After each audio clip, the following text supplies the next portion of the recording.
Здравейте! Аз съм българ!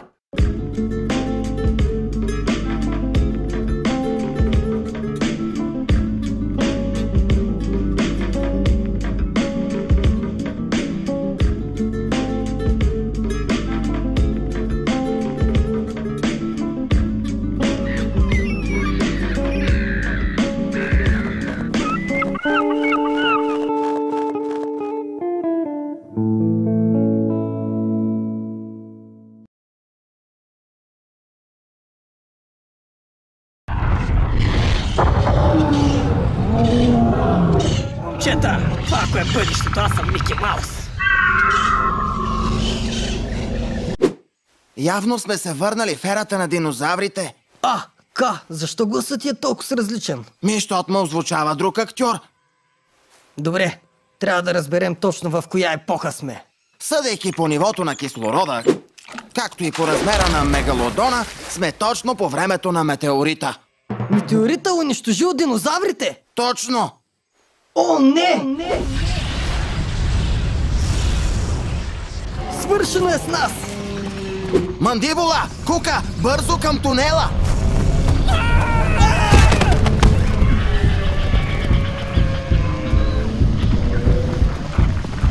Няма да успеем!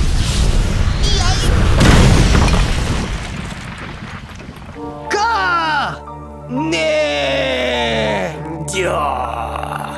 Да почетем паметта на нашия добър приятел Кука. Ти ми беше най-лоялното протеже, което познавах. Почивай в мир, приятелю. Кой оплакваме? Ти си жив! Но как? Точно преди да падне метеорита, успях да мина през тунела и да се върна в настоящето. За нещастие тунела беше разрушен и не можех да се върна при вас. Тогава започнах да строя машина на времето, за да дойда и да ви спася. Отнеми години, докато я създам, но накрая успях. Създадох първата машина на времето в света. Проблема беше, че ми отне твърде много време да я направя. 95 години от живота ми. Бях вече прекалено стар. Тогава реших да предприема една отчаяващо опасна експедиция. Да открия извора на младостта. –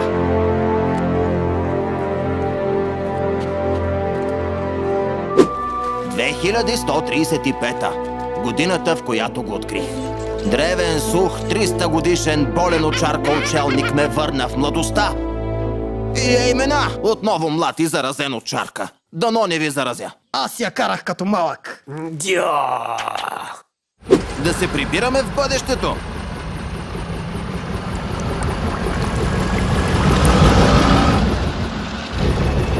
Дръжте се! Кука, надявам се, че не е друсал много отзад. Забравихме Куката в праисторията. Кука, извинявай, че тръгнахме без теб.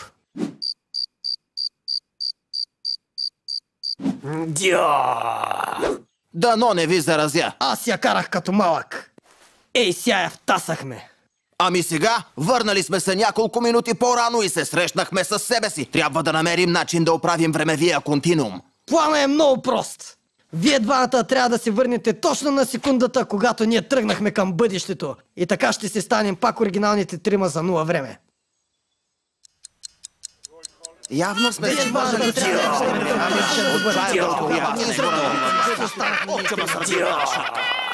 Сега наистина я втасахме. Надявам се, знаеш как да оправим кашата. Идва ми нещо на ум.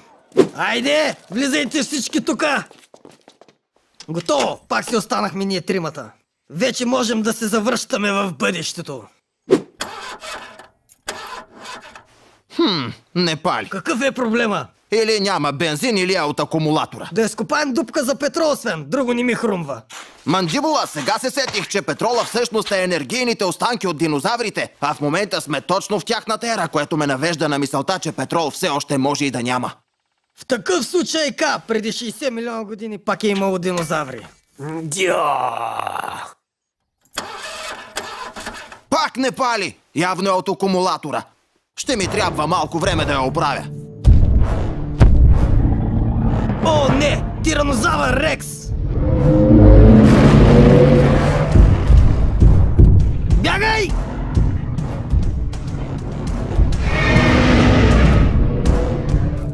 Ох!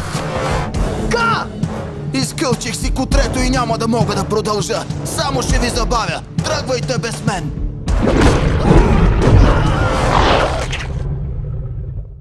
Добре, че имаме резерви. Да се скрием в една с пещера, докато Тирекса си замине.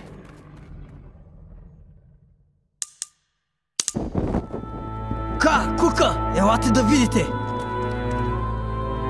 Пещерни рисунки. Не е за вярване! Следи от хора по времето на динозаврите! Унуга-уга! О, не! Праисторически не се върли! Гамбре!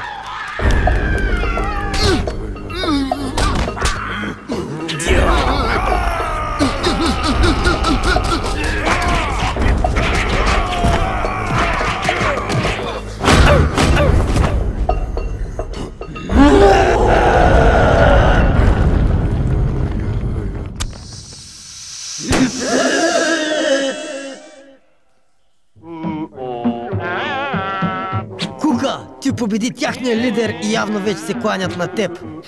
Сега имаме работна ръка, която ще ни помогне да се измъкнем от тук. Бутай!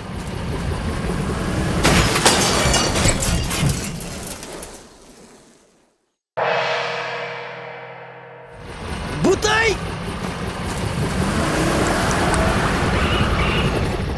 Дом, скъп дом. Добрата стара 2400. Абе, само ми е чудно едно. След като не метеорита е виновен за изчезването на динозаврите, как ли тогава са изчезнали?